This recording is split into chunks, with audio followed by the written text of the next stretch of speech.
Aujourd'hui, nous sommes avec l'homme de Dieu, pasteur apôtre King Yoshua Agboti, pour avoir d'amples explications sur les questions spirituelles dans notre pays.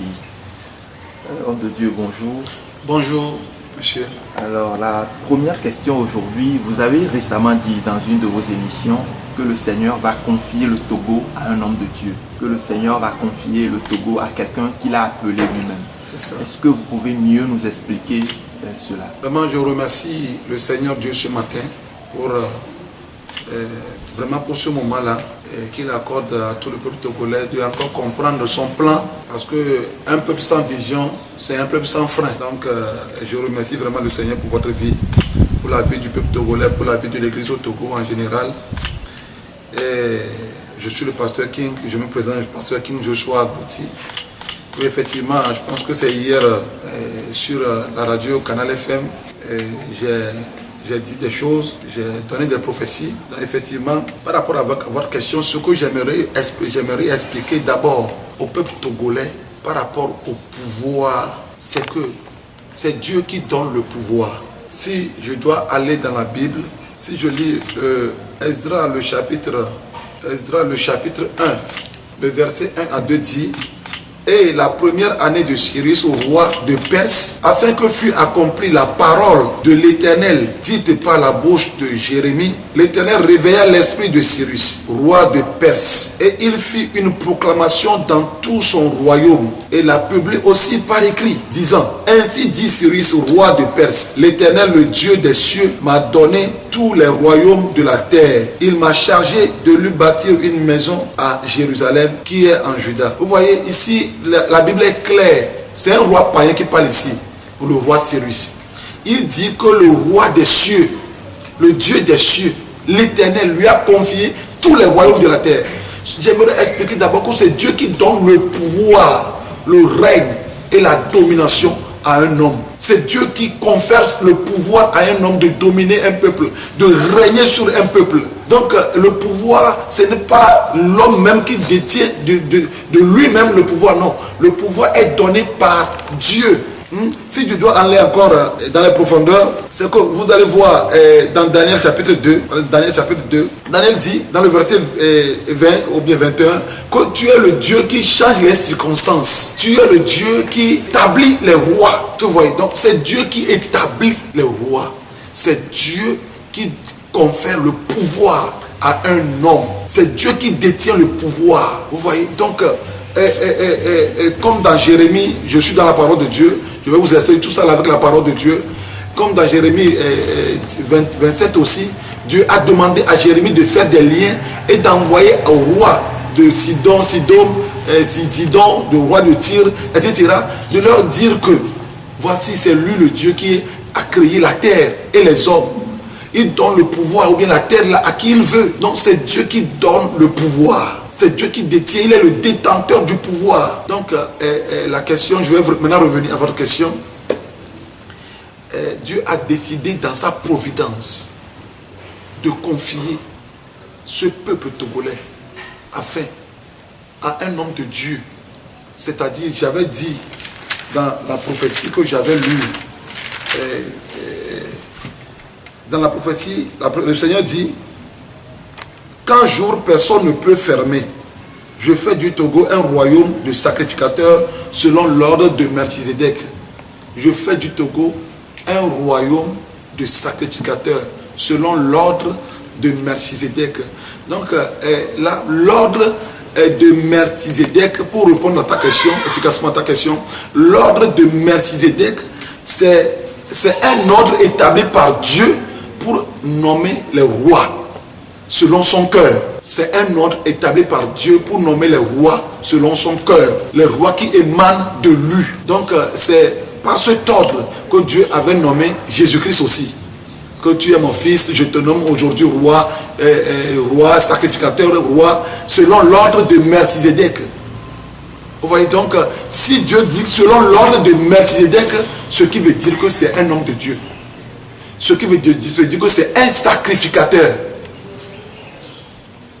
Hier, sur la radio, Daniel a bien dit que selon certaines prophéties, il dit que la personne c'est une personne qui a la crainte de Dieu. Non.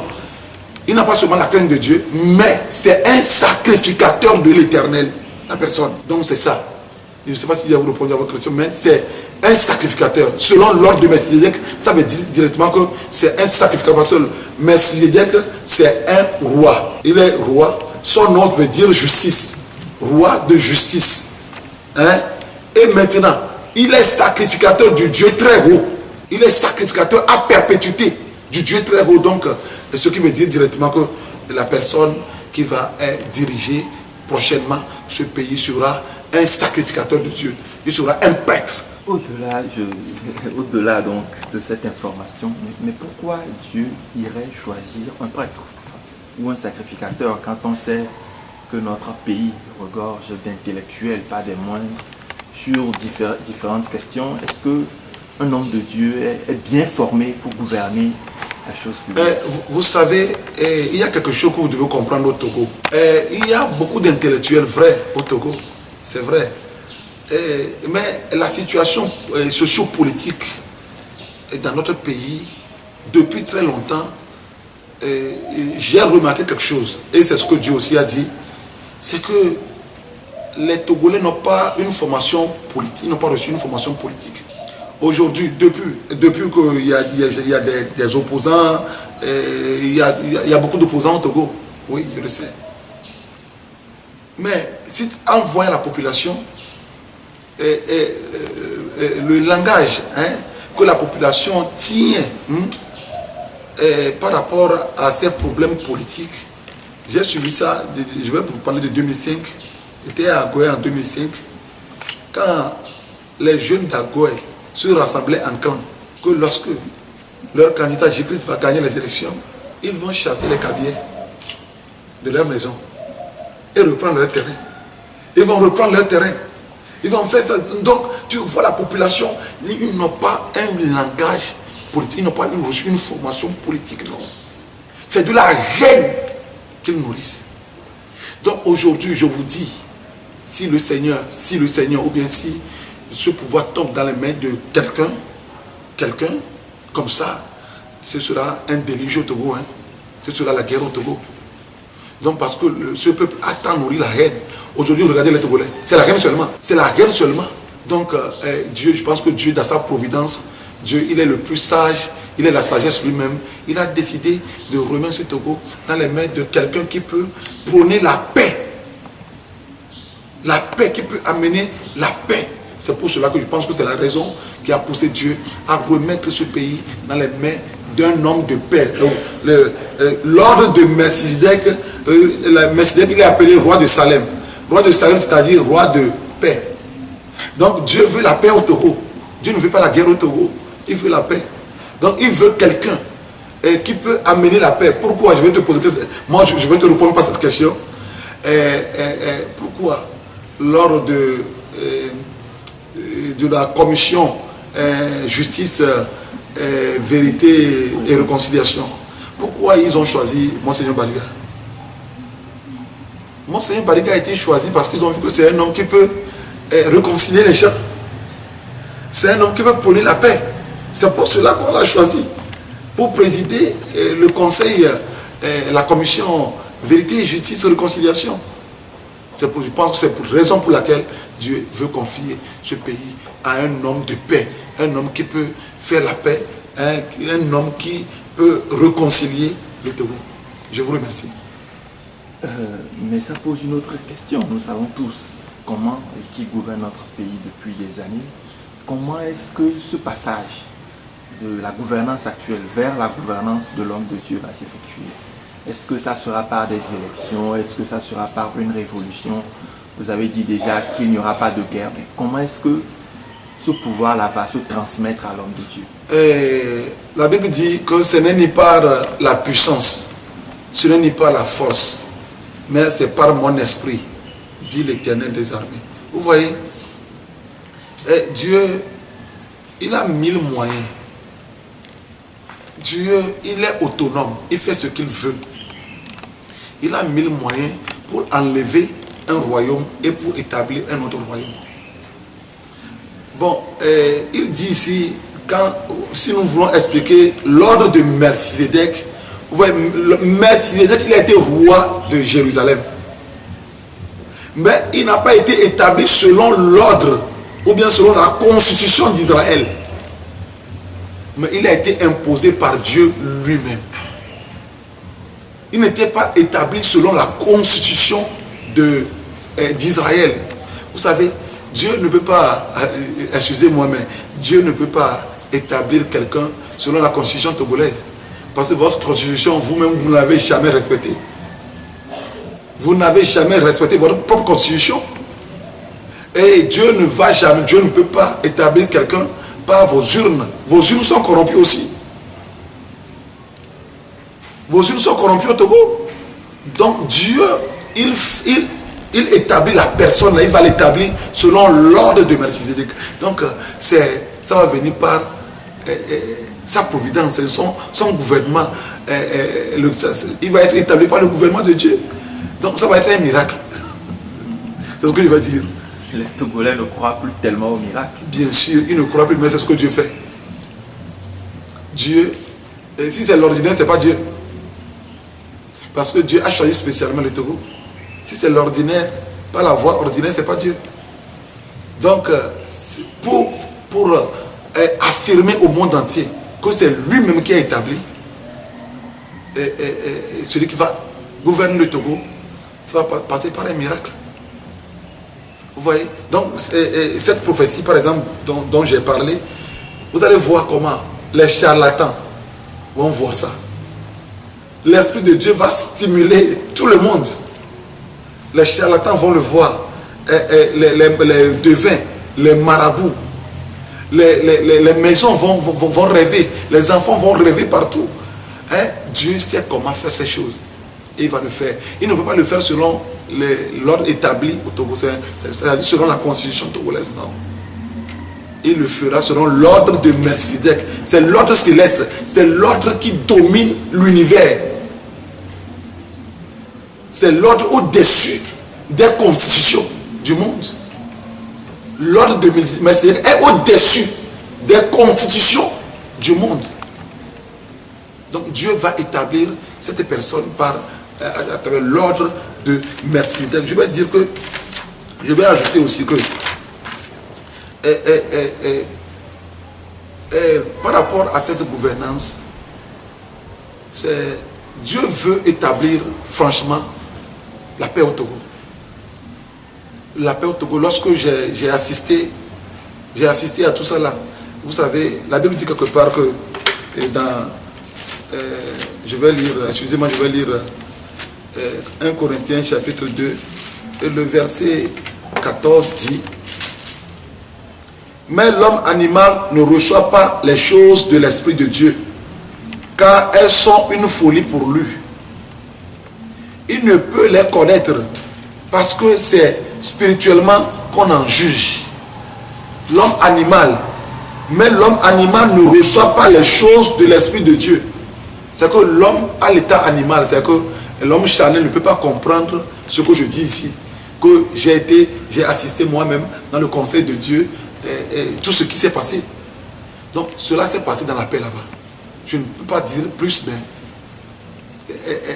ce pouvoir, la passation de pouvoir, tout ça là, ça s'est passé dans la paix, dans le royaume de Dieu là-bas. J'ai assisté moi-même à tout ça. Je prie que ça se passe ici aussi, dans la paix et non dans la violence. Parce que ici aujourd'hui, vous savez, le sang des Togolais ont beaucoup coulé ici dans ce pays. Donc on ne veut plus ça. Ça me permet de faire une transition pour vous poser peut-être ma dernière question. Vous aviez dit tout à l'heure que vous avez assisté à tout ça. Vous aviez dit aussi dans une de vos émissions que vous avez assisté au Conseil de Dieu où le Togo a été choisi pour une grande destinée. Est-ce que vous pouvez nous expliquer ça? Oui, comme je vous l'ai toujours dit, Dieu a choisi le Togo. Vous savez, chaque pays avec sa destinée. Ou bien avec son destin établi par Dieu. Dieu a établi le Togo. Le Togo est différent du Bénin. Le Togo est différent du Ghana. Le Togo est différent de la Côte d'Ivoire. Le Togo est différent du Gabon. Vous savez, le 15 passé, je vais vous dire, le 15 passé, j'ai vu le ciel togolais, j'ai vu, Dieu m'a montré, il n'y avait que des anges dans le ciel togolais. Le 15, il n'y avait que des anges. Et ces anges étaient dans une position mystérieuse en train de donner gloire à Dieu. Mais j'étais effrayé moi-même en les voyant. Et du coup, j'ai vu un grand homme de Dieu qui est en train de faire des proclamations. Ce que je suis en train de dire là, sur le Togo. Des proclamations. Un grand homme de Dieu dans le monde. Il n'est pas togolais. Des proclamations sur le Togo. Tout ce que je viens de vous lire sur la prophétie. L'homme de Dieu est en train de faire ces proclamations. Et j'ai demandé à Dieu, Seigneur, mais pourquoi ces anges? Le Seigneur me répond, ce sont ces anges-là qui vont introduire sa gloire au Togo. Et je lui ai dit, mais tu m'avais parlé de l'armée des cieux, qu'il y avait des gens déjà qui sont sur la terre togolaise, qui s'appelle armée des cieux. L'armée des cieux est là pour combattre tous ceux qui vont se lever contre sa parole. Et maintenant, ces gens que je suis en train de voir, ils vont amener la gloire de Dieu dans ce pays, sa gloire au Togo. Donc, c'est le temps de l'accomplissement de la prophétie. La prophétie, là, elle est prophétisée depuis 1946. Oveno a prophétisé ça depuis 1946. Et d'autres prophètes ont relayé ça. Donc, c'est l'accomplissement de la prophétie de Dieu. C'est l'accomplissement de la parole de Dieu. Ce n'est pas une affaire d'homme, ce n'est pas une affaire de personne, non. C'est Dieu qui a décidé. C'est Dieu lui-même qui a décidé ta providence de mettre fin au royaume des esprits au Togo.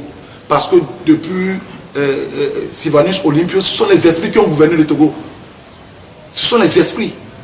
Donc Dieu a décidé de mettre fin à la gouvernance des esprits au Togo. Et je l'ai déjà dit dans mes émissions passées, comment est-ce que la délivrance est passée, comment est-ce que nous avons prié, j'ai prié avec mon équipe pour la délivrance du Togo. Comment est-ce que les esprits ont déjà lâché le Togo. Les clés du Togo aujourd'hui ne se trouvent plus dans les mains des esprits mauvais, non. C'est surtout la reine du ciel. Et Ablo, mamie Ablo, non. Les biens du Togo, les clés du Togo ne sont plus aujourd'hui dans les mains de Ablo ni de la reine du ciel. Le règne appartient désormais à notre Dieu au Togo. Donc ce que Dieu a décidé de faire, il le fera, il l'accomplira. Moi je suis sûr et certain, parce que moi-même j'avais assisté ça dans le royaume. J'avais dit la fois passée que j'étais dans le royaume, j'étais là, j'avais assisté à ce conseil. Et dans le conseil, il a été dit que tous les pays représentés seront bénis. Et j'étais là, je représentais le Togo, mais j'étais sale. J'étais sale, mes habits étaient déchirés, ma tête était sale, mes ongles étaient sales. Et je ne comprenais pas pourquoi j'étais sale. Mais du coup, c'est l'esprit de l'Éternel, c'est ce que l'homme animal ne peut pas comprendre. L'esprit de l'Éternel qui gérait le conseil, il est venu, il a dit que non, que le Togo est exclu. Je me suis levé, je l'ai approché, mais pourquoi le Togo doit être exclu? Et l'esprit me dit, l'esprit de Dieu me dit, que le Togo est riche, le Togo est bien, le Togo a de l'or, le Togo a le ciment. Il a commencé par m'énumérer les biens du Togo. Et je lui ai demandé, si le Togo est bien, regarde-moi. Regarde-moi. Et il m'a regardé doucement de la tête jusqu'aux pieds. Et il m'a dit, le Togo est retenu à cause de toi, parce que tu as plaidé pour le peuple. Tu as plaidé. Vraiment, et c'est après ça que j'ai demandé au Seigneur, pourquoi je suis si sale, pourquoi je suis tellement sale. Et il m'a répondu que spirituellement le Togo est représenté par un tas d'ordures. Spirituellement le Togo est représenté par un tas d'ordures. C'est pourquoi tu es sale. Donc le Togo, les Togolais ont souffert et continuent pas à souffrir. Il est temps. Il faut que le Seigneur délivre ce pays. C'est lui qui détient le pouvoir. C'est lui qui a nommé le roi Nebuchadnezzar.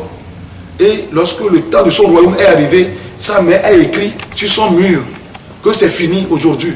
Et c'est vraiment, ça a été vraiment fini le jour-là. Donc, nous prions, je prie que ce que j'ai vu moi-même et ce que j'ai entendu moi-même s'accomplisse. Pour le bien de tous les Togolais, pour la paix de tous les Togolais, de la classe politique, du pouvoir comme de l'opposition, pour la paix de tous les Togolais. Que la volonté de Dieu s'accomplisse, parce que c'est pour notre bien à tous, c'est pour l'épanouissement du pays, c'est pour l'épanouissement du peuple togolais, c'est pour notre bien à tous. Donc que Dieu bénisse le Togo. Donc je vais encore profiter pour lire cette prophétie encore, et je vais encore profiter rapidement pour lire ça. Message de l'Éternel pour le Togo, je vais encore lire ça, je l'ai lu hier sur la radio, Canal FM. Je suis le Dieu d'Abraham, d'Isaac et de Jacob. Je me suis levé pour me révéler au peuple togolais. À partir de ce moment, il y a un grand bouleversement dans le camp du diable, car les alliances que le diable et ses acolytes ont faites pour que ce pays soit à eux pour toujours sont grandes. Ils sont en train de chercher le secours par-ci et par-là, mais le secours ne viendra d'aucune part. Car je suis au ciel et mon autorité domine toute la terre. Je suis le créateur de toutes choses et toutes choses sont sous mon autorité. J'ai décidé de faire du bien à ce peuple togolais. Je ne me répands pas, je le ferai.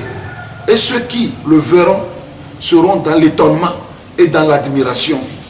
Au nom de Jésus, je l'ai déjà fait. Qui s'y opposera? Je me suis levé. Qui me fera asseoir? Si je lève mes mains, qui les rabaissera? Est-ce qu'une personne peut dire à la terre de lui céder le passage? Je me suis souvenu du Togo pour enlever sa honte, son opprobre, son humiliation.